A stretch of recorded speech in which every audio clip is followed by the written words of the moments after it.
পঙ্কজ দা fearless ভয়েসে স্বাগত জানাই। আমি ইন্দ্রাণী দত্ত। 3 মাস হয়ে গেল, নতুন সরকার ভূমিষ্ঠ হয়েছে, খুব হেলদি বেবি, কিন্তু তা সত্ত্বেও কেন জানি না স্বাস্থ্য ঠিক নেই। কেন বলছি?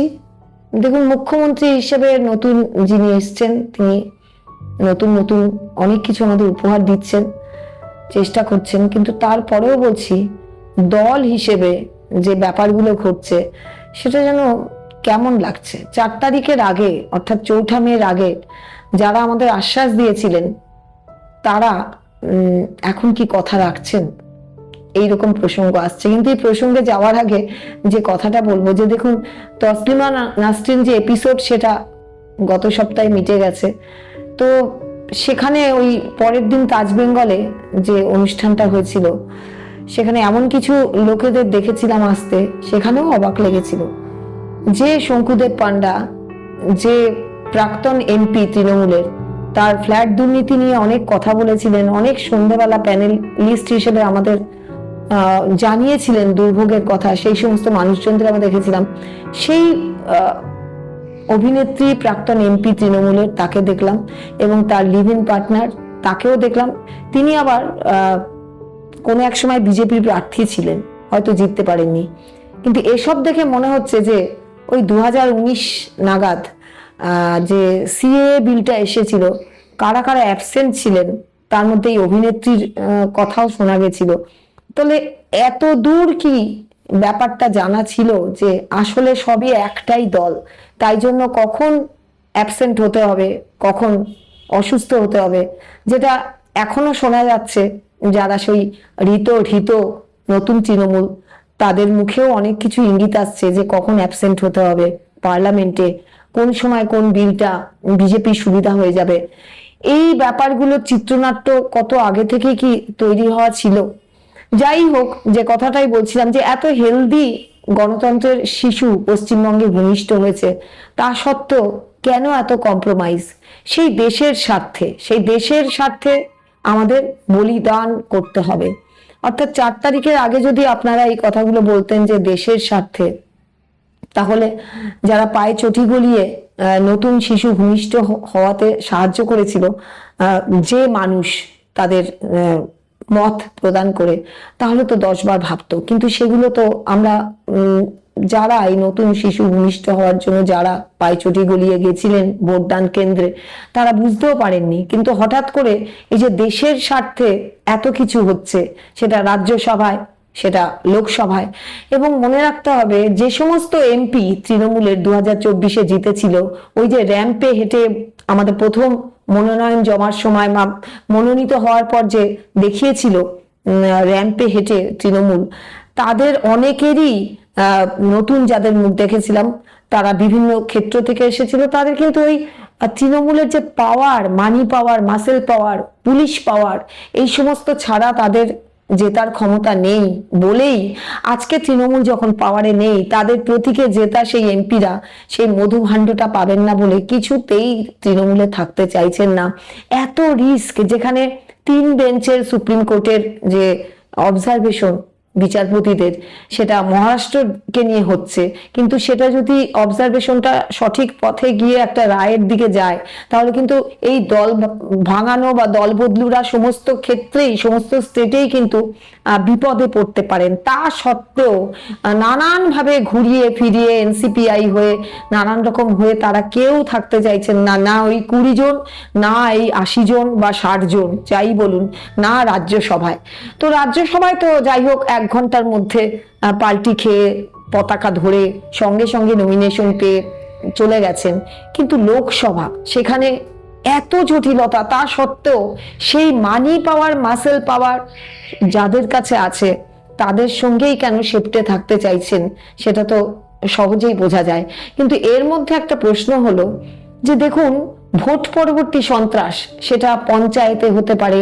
পঞ্চায়েতে তো ইলেকশনই হতে দিত না তৃণমূল, মনোনয়নই জমা দিতে দিত না, কিন্তু 21-এর ভোট পরবর্তী সন্ত্রাস, কিংবা 19-এর ভোট পরবর্তী সন্ত্রাস, কিংবা 24-এর ভোট পরবর্তী সন্ত্রাসে যারা মৃত্যু মুখে পড়েছে নৃশংসভাবে, যারা ঘর ছাড়া হয়েছে, যারা গাঁজা কেস বা শ্লীলতাহানি কেস খেয়ে বসে আছে, যারা অনেক কষ্টে ছিল, তারা কি আপনাদের ওই দেশের স্বার্থে, দশের স্বার্থে ওই গোটা চারেক বিল, সেজন্য কি তারা বলিদান হয়েছিল?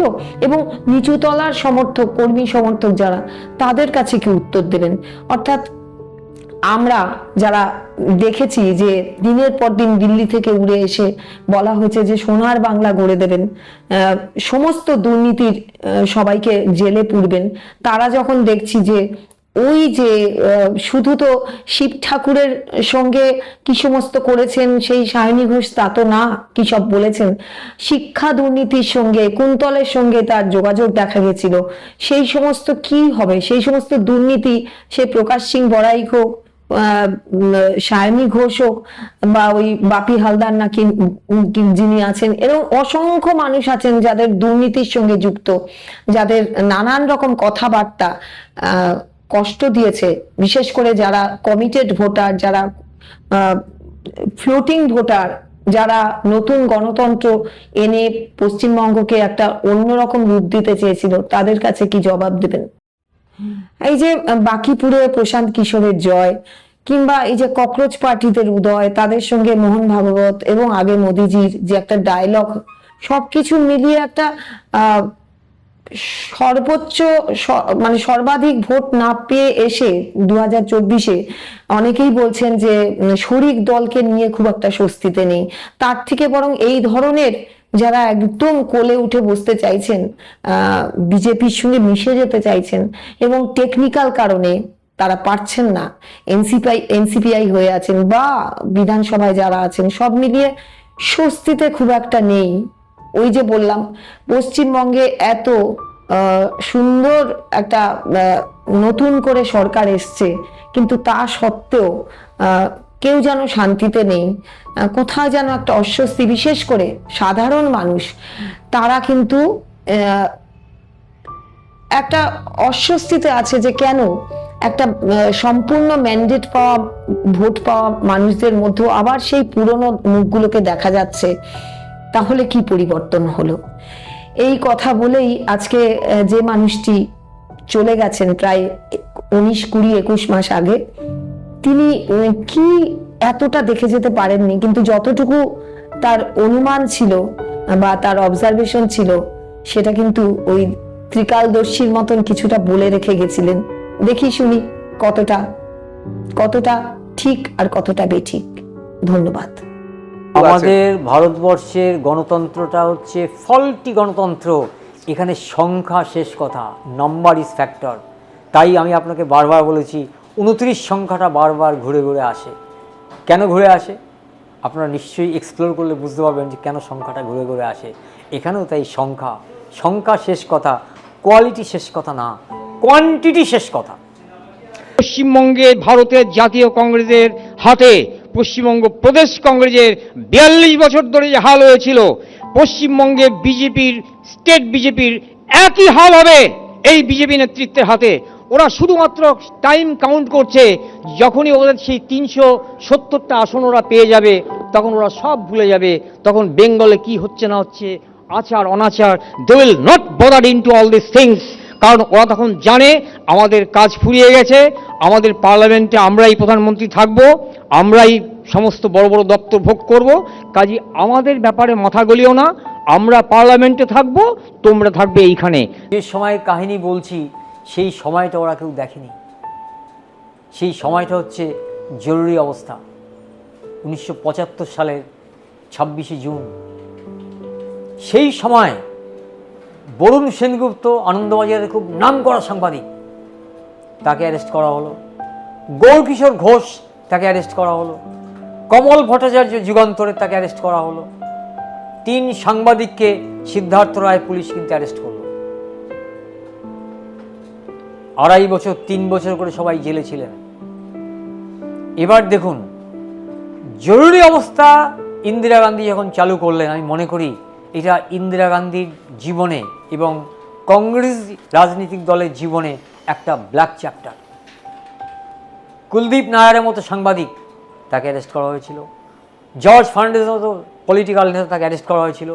বেঙ্গলে একমাত্র পলিটিক্যাল লিডারের মধ্যে অ্যারেস্ট হয়েছিলেন জ্যোতির্ময় বসু, এমপি ডায়মন্ড হারবার, আর কেউ অ্যারেস্ট হননি, আর সব আত্মগোপন করেছিল। সেই সময় আমার এখনো পরিষ্কার মনে আছে, তখন আপনার জন্ম হয়নি, আমি যে সময় কথা বলছি 1977 সাল। তখন ইন্দিরা গান্ধীকে বলা হতো এশিয়ার মুক্তি সূর্য, প্রিয়দাস মুন্সি, সুব্রত মুখার্জি এরা বলতো এশিয়ার মুক্তি সূর্য। সেই এশিয়ার মুক্তি সূর্য করলেন কি, তাকে তার দপ্তর, তার দল, তারা সবাই বোঝালো। তারা বলল India is Indira and Indira is India. Bharatvarsha আর ইন্দিরা হচ্ছে সমার্থক, কোনো তফাৎ নেই। বলল আপনি যা তাই ইন্ডিয়া, ইন্ডিয়াই হচ্ছে ইন্দিরা। সাইকোফেন্সি স্থাবকতার চূড়ান্ত পর্যায়ে চলে গিয়েছে সেই সময় কংগ্রেস দল এবং পলিটিক্যাল কালচারটা। আমার এখনও মনে আছে, স্পষ্ট মনে আছে আমার। তখন বাম যারা সিপিএম, যারা জ্যোতিবাবু হেরে গেলেন বরানগরে, সিপিআইয়ের কাছে হেরে গেলেন। হেরে গিয়ে উনি বুঝলেন যে এখানে জিততে পারবো না, আর এখানে বামেদের শক্তি এমন করে ক্রাশ করা হয়েছে, এখানে আর কিচ্ছু করা যাবে না। তখন তারা প্রফুল্ল সেন, যে প্রফুল্ল সেন অতুল্য ঘোষের নামটা ভাঙিয়ে স্ক্যান্ডাল করে বামেরা রাজনীতি করত, সেই প্রফুল্ল সেনের পায়ে গিয়ে পড়তে হলো বামপন্থীদের। প্রফুল্লতা বাঁচান। সেই প্রফুল্ল সেন জয়প্রকাশ নারায়ণকে নিয়ে এলো। বিশ্বাস করবেন, আমি বলছি উত্তর ভারতে 350টা এমপির আসন আছে, 350টা, 350। আপনি শুনলে অবাক হয়ে যাবেন যে 1977 সালে যে পার্লামেন্ট ইলেকশন হয়েছিল, ইন্দিরা গান্ধীর কংগ্রেস একটা আসন পায়নি। Not a single seat was won by the Indian National Congress. Indira Gandhi হেরে গেছিলেন সব। 350টা আসনই পেয়েছিল বিরোধী দল। এবং আমাদের বেঙ্গলেও কিন্তু বুথে এজেন্ট দেওয়ার জায়গা ছিল না, কিন্তু সব কিন্তু সিদ্ধার্থ শঙ্কর রায়ের দলবল হেরে ভূত হয়ে গিয়েছিল। মানুষ যখন জাগে, সুনামি যখন আসে, তখন কোনো বোল্ডার মানে না, কোনো বালির বাদ দিয়ে সুনামি আটকানো যায় না। এর বেশি আজকে আমি আর বলবো না। এজেন্ট দেওয়ার দরকার নেই, কোনো ক্যান্ডিডেটের নাম দরকার নেই, একদম বেনামে সবাই দাঁড়িয়ে যাচ্ছে। সবাই একটা জায়গায় মনে করছে যাকে কম্পিটেন্ট তাকে ভোট দিতে হবে, তাকে ভোট দিয়ে দিচ্ছে। সেই পরিস্থিতি কিন্তু বেঙ্গলে তৈরি হয়েছিল 1977 সালে। আবার যদি সেই সিনের রেপ্লিকেট করে, আমি অবাক হব না।